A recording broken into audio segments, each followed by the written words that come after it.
it's a question about balance between setting, like somehow you can overframe it as will of D and will of individual. And it's like, for me, it came up quite intense these last weeks to find a... Can I just, sorry, because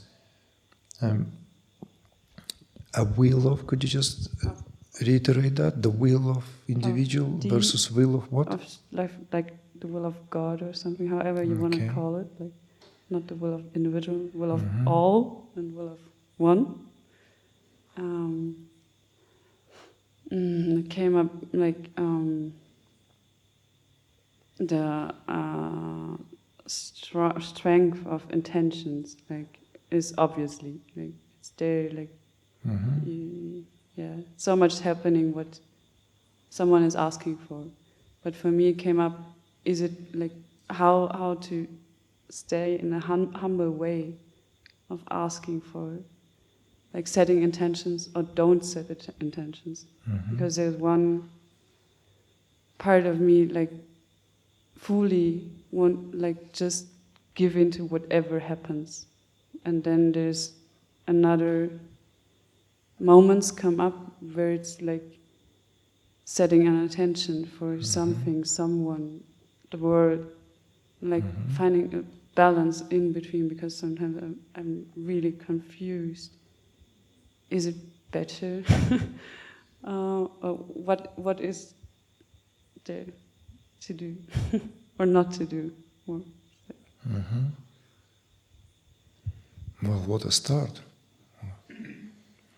What a start. What a question. What I mean by that is the question of will, or the question of free will, as far as the, let's say, Western European philosophy is concerned, it's central. The question of free will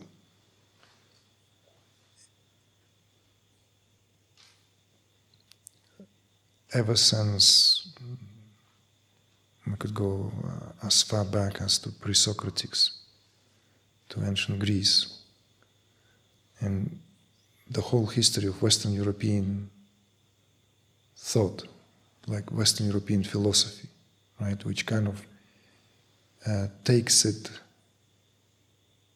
a more victorial dimension, direction from Plato onwards, and particularly through the Aristotle's dialectic materialism. There is this distinctive split in philosophical school of Western European civilization takes place. I used to say that if you are to take a crashed course in philosophy, of Western philosophy, right, then the question of the primacy of matter or spirit is what defines these two radically different perspectives. And all could be traced back to these few figures, respectively to Plato, who was idealist, as the disciple of Socrates, and Aristotle, who was, although disciple of Plato, came up with dialectic materialism, which gave birth, kick-started a very different movement in philosophical school, which departed from the idea of the primacy of spirit to a primacy of matter. And then all philosophical schools can be defined belonging to either, until roughly beginning of the 20th century, when the further fragmentation took place and the kind of like sub-categories within the streams of thoughts, they became like specializing in something specific. But as far as these main veins, the question of free will was always there. From the idealistic point of view, from the point of view of the idealism of the Plato, how can there be a free will? There's no free will at all. We've mentioned earlier, I don't know, it just flew out of my tongue. Didn't I say today at some point, Immanuel Kant, right? The great German philosopher. He particularly, maybe I shouldn't say struggled, because every philosopher struggled in articulating, because it's part of the job to redress the question of free will. Everyone. Suffice to say that the two veins lasted all the way into the 19th century. The formation of socialist ideas of Karl Marx and Friedrich Engels would not be possible without Aristotle, because they took this philosophical system as a platform to formulate their ideas. And later development of that thought, all the way to the Ludwig Feuerbach, another German brilliant philosopher, who was materialist, who was paving further the way to the arrival of the validity of these ideas of the communism, socialism, that matter is the primal force and spirit is a byproduct of evolution. Whereas in idealistic perspective, it's in reverse, right? It's in reverse. The idealism is characterized by the primacy of spirit, and matter is manifestation.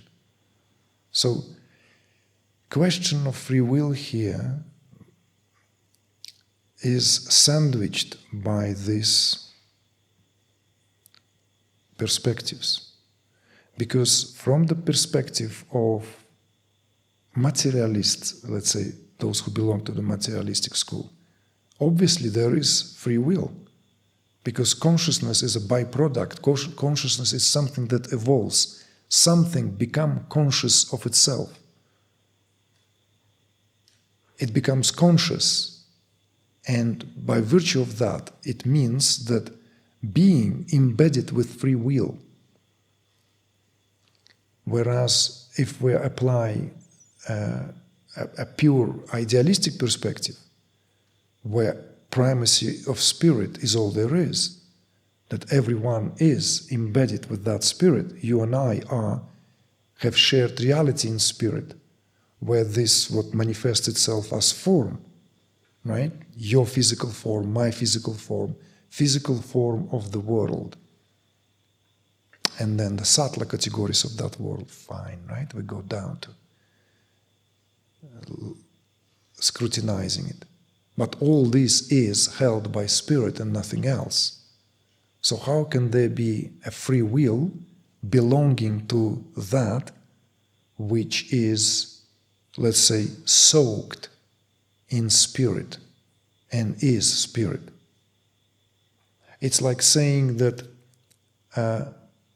streams in the ocean have free will. You see? Or fish in the ocean has a free will. Whereas everything is moved by some kind of forces in the ocean.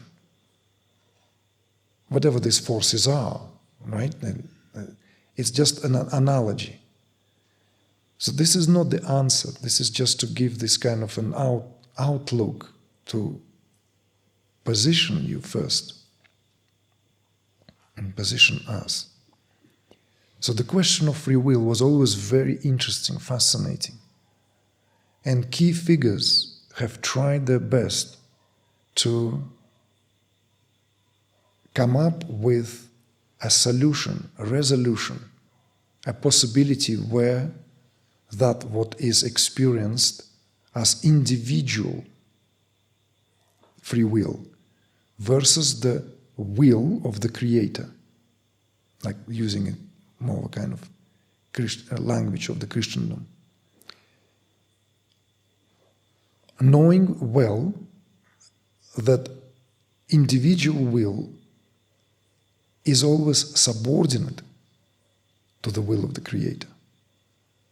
That individual will doesn't exist independent from the Creator.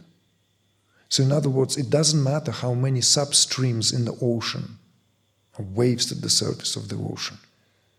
They may have direction, appearance, even movement directly perceptible. Right? The Gulf Stream, the largest movement that moves from one side of the, from one continent to another across the Atlantic. And many, many substreams, they may have distinctive movement in them, but they're part and parcel or part of the greater movement of the ocean. So this question of free will is a fascinating one because, and I know you're asking from a practical point of view, we'll get to the intention. So, is there free will? And if it is, to what degree? Where is the free will, individual free will, ends, how far it reaches, and where is the will that thy will shall be done takes over? How can we define that?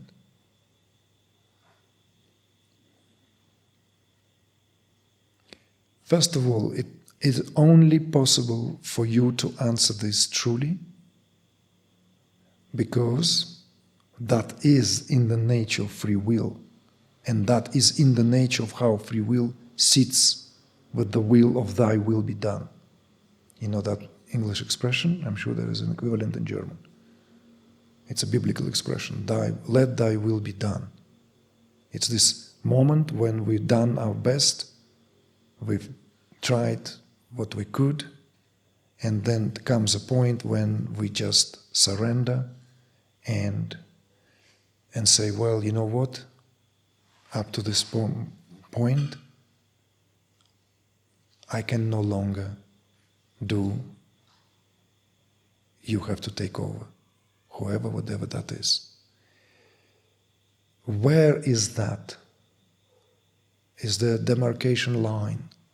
Is there something that defines this? So in the nature of consciousness, if we look at it now with the understanding that we have, then free will doesn't exist on its own. Or we can even say more, there's no will as such outside of consciousness itself. So to speak about will without understanding fully what it actually represents as a substratum of consciousness, as a substratum of what is the field of being, what being is a waste of time.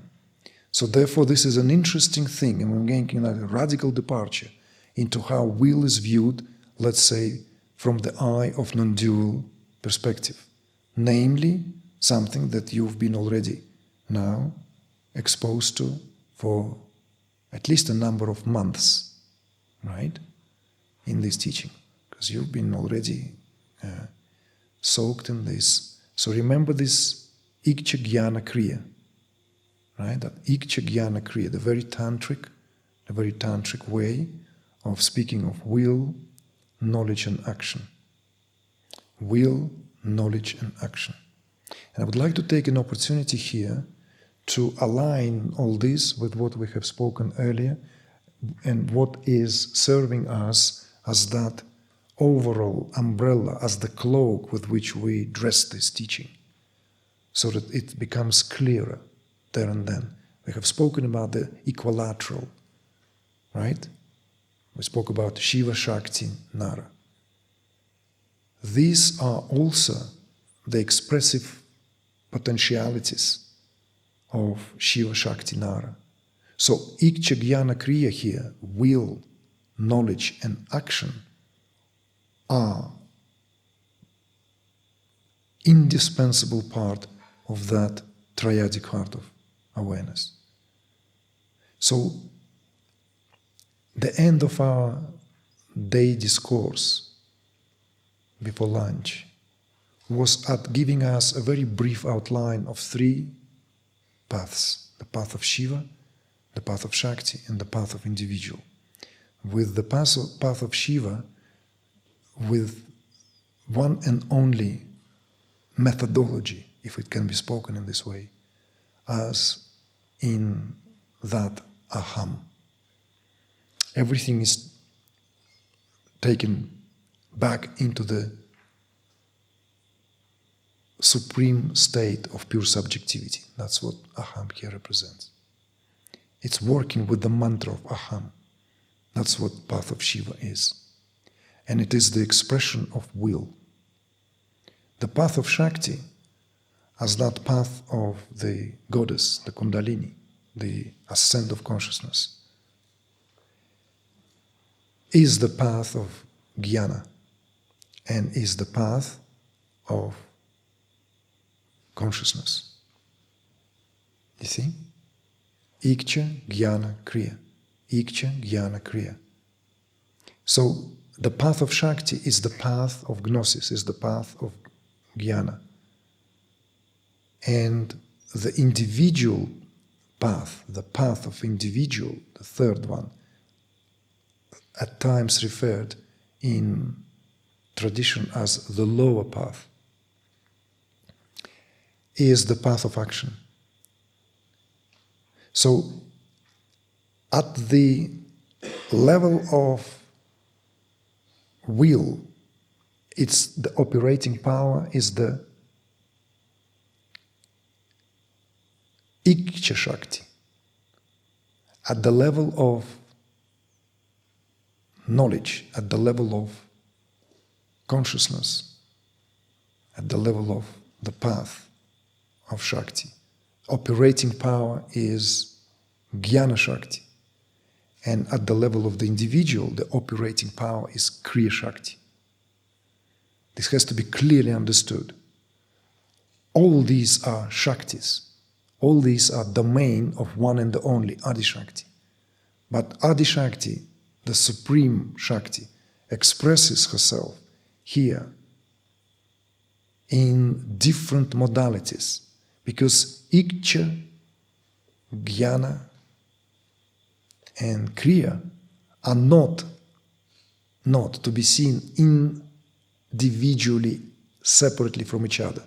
They are part of that equilateral. Equipped with this understanding, you will also have your own insights that will belongs, what determines will here and degree of that is to the degree to which you are aware. So in other words, there's no way to speak of the will as individual will, or will, let's say, where individual will ceases to be individual and becomes cosmic will, somehow will of the Creator. It's always subject to the level of consciousness. With the expansion of consciousness, our will expands. So therefore, will is not a fixed entity. Will is not something that is there as a homogeneous kind of static affair. What does that pertains to? What is it? How does that translate into our day-to-day life in terms of, let's say, intention setting? And this is a very interesting thing. This practical thing is very interesting. So I'd like you to be relaxed, but at the same time alert to this, because it's very subtle. And particularly in our day and age, when the proliferation of all this taking the bull by the horn, kind of like, you are the make of your own destiny, you can be a millionaire, you can be a trillionaire, you can be this, you can be that, you can have it all, right? Just, you can heal yourself from all, you can be like, and there's a new guy coming now, you can be immortal partly. Aging is a nonsense, it's just in the mind. It's a part of our time. It's a very, in fact, a Western phenomena, It's part, by the way, part and parcel of, what was it, Dama, again? I'm having trouble to remember. Huh? Liberal democracy. Yes. It's a part of liberal democracy, to prolong ignorance. That's what liberal democracy is. You know, it's reaching the state of ignorance to such degree that let's not move on from there. You know, let's never liberate ourselves. That's what liberal democracy really is. And I grokked that finally. So, and this is where every nook and cranny is used to, you know, that's why we go into great wars, you know, because we fight for our rights to be freaking ignorant. And to really, really, it's serious stuff. But how does that translate to how can this be, what is of use here? So philosophically you may, in terms of conceptual understanding, this may give you some kind of, maybe a greater view, right? A greater perspective, no? As you align now here, and you understand that the will is inseparable from knowledge, know-how, and that naturally translates into action, because that's what it is. When there is a will, there is know-how, and it's followed by action spontaneously, naturally. So there are three together, one comes out of it, the other, and it rolls out. And it's a substratum as well. Everything is made out of that. What are we to make of it when it comes to this intention setting?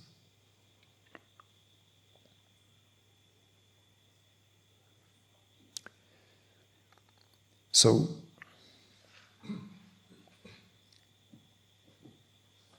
this is where we need to tread attentively so that we don't end up with hastily made answers that would in turn rob us potentially of a sheer intricacy of how these individual desires, individual intentions sit in relation to, let's say, just without going for anything more complex, cosmic plan. How do we become part of that, what is? How can we be sure that what we do, or what we even intend to do, is in alignment? And you've heard me saying that we should set intentions. We did that at the Good Sound stuff, right? And we will do that here as well. Individual intentions for ourselves, for nearest and dearest, for our tribe, and we're all going to expand. We're going to set intentions for the world. It's part of this. It's part of our duty here. What you need to notice is where the intention comes from. Does intention come from a sense of lack, a sense of incompleteness? Or whether the intention comes from a sense of magnanimity? You see? When intention comes from a place of lack, to whatever degree, on whatever level, that intention is very weak, because it has weakness beneath its impulse, because it's already separate vibration in a way. It's a vibration that is at the surface level, because in essence, only fullness prevails. That's why I repeatedly sing just that one verse, Upanishadic verse. I don't need to bring anything. I'm happy. Purnamada Purnamidam. Right? This absolute reality is full. That, world of forms of phenomena is full. So this fullness is all there is. So when our intention comes from a place of fullness, it's extremely powerful and very subtle. It's like compassion in a way. If compassion comes of our own self-pity for ourselves, it's not a compassion. It's self-pity. And it cannot be helpful because we only add to misery inadvertently. We multiply misery by thinking we are being compassionate. Compassion comes from a sense of utter, entire understanding that everything is already perfect. And that innate perfectness also contains within itself these very, very qualities of the heart that recognize that not everyone lives to the level of that. Not everyone experiences that. Therefore, it is our duty to spill over. So compassion is an act of spilling over.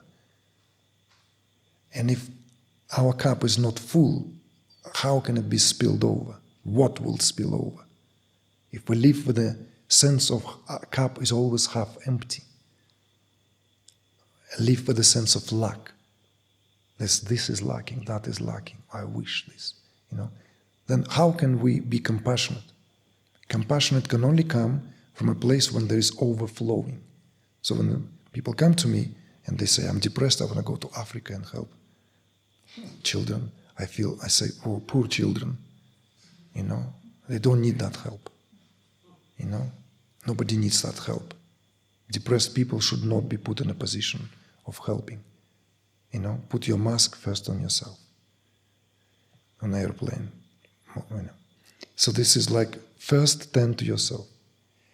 Intention setting has another interesting quality here, is that, and I will relate now from personal experience, that you might find resonance, and this may be also open up possibility for your very, very own insights.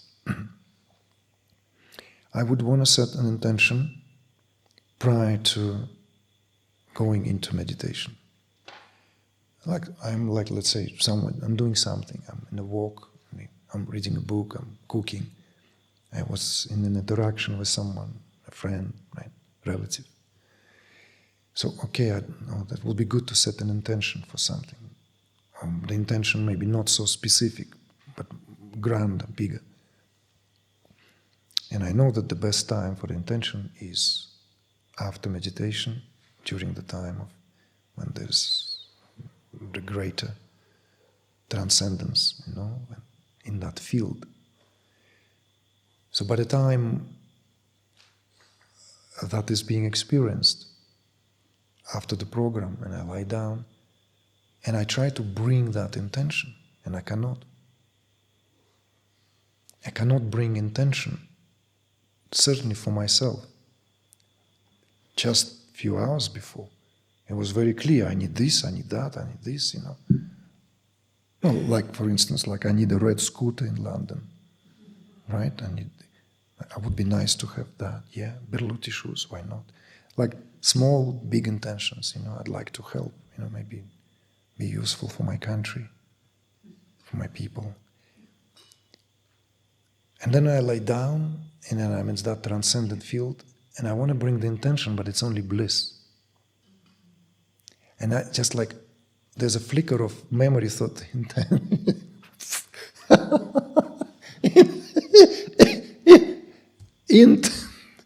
it was like, intention.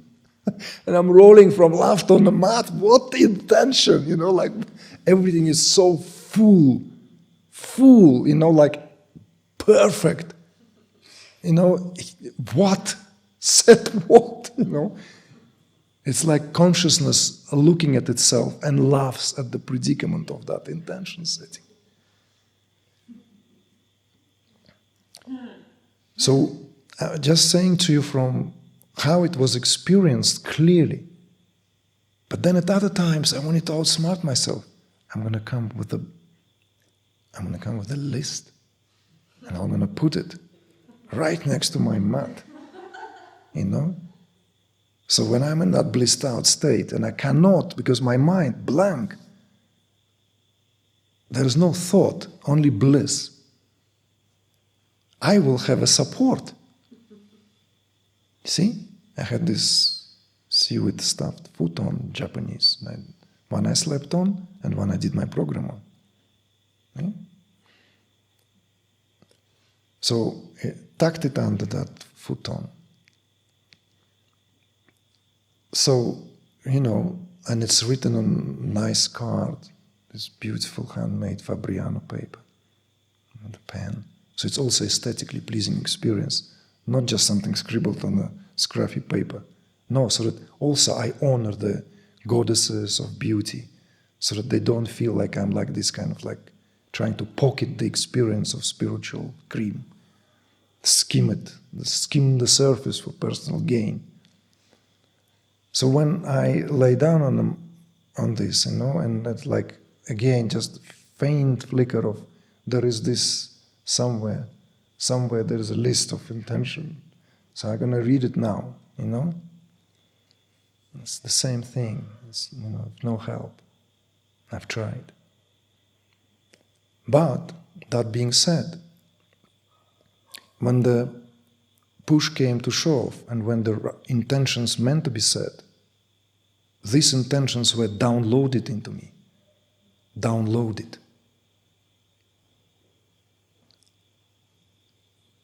Literally, as if someone did some kind of an open surgery, either through the head or through the chest, and inserting the message there.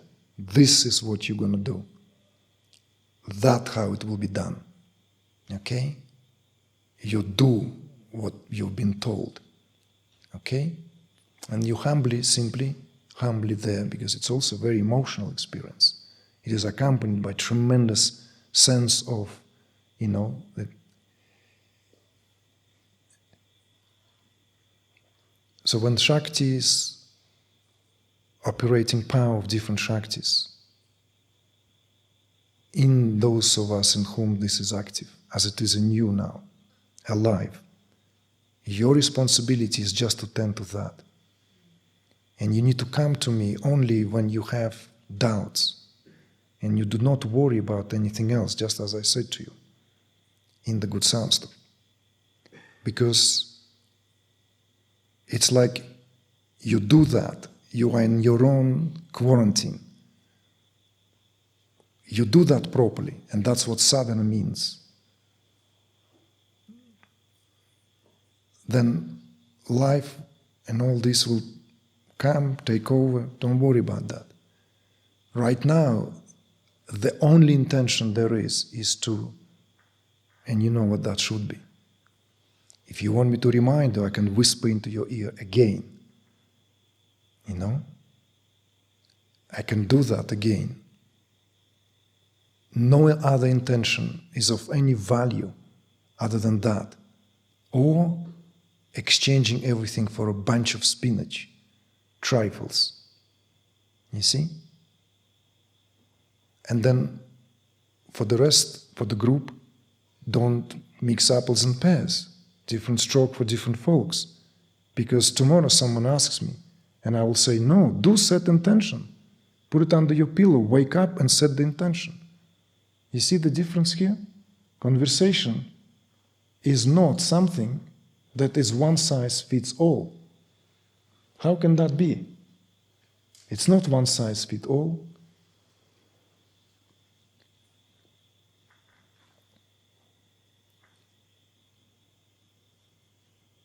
That's what it means. The true sense, the true meaning, the esoteric meaning of the process is one-pointed attention. If you can live in one-pointed attention, you complete your sadhana in a very compact mass of time. You compress the time. Okay? And then we will celebrate, then we will dance, and then we'll set intentions. Let's not waste time for any idle talks and speculations. Whose will is that? Where do I set intention? You will be taken care of, as I said to you, by the power that is awakened. No one is never forsaken. I don't know one person who has been forsaken, in whom awakening takes place like that. Do you need reassurance? I am giving it to you. So stay put, okay? Thank you for a good question. And I want you to, when you go to sleep, you free yourself from every burden of any intention. There's no intention for you left, nothing. There's one and only intention, is to be that. Become that. Be always one with that. And that all there is. Everything else is unimportant. That's what human birth is for. There are little portals, little occasions given. Seize the moment. Rise to the occasion. Ride the hurricane. Arrive. When you arrive, we'll eat sweets, crack jokes, drink tea, whatever, sake if you want. But in the meantime, do not wobble. Do not let the world suddenly begin to place its demands on consciousness, which is now wants to unravel. At every occasion, that's what it means, unwavering, one-pointed attention. There's another word for Kundalini. Another word for Kundalini is that, one-pointed attention. It's not possible to complete the process without one-pointed attention. It's a quicksilver. You want to grab it, goes between the fingers.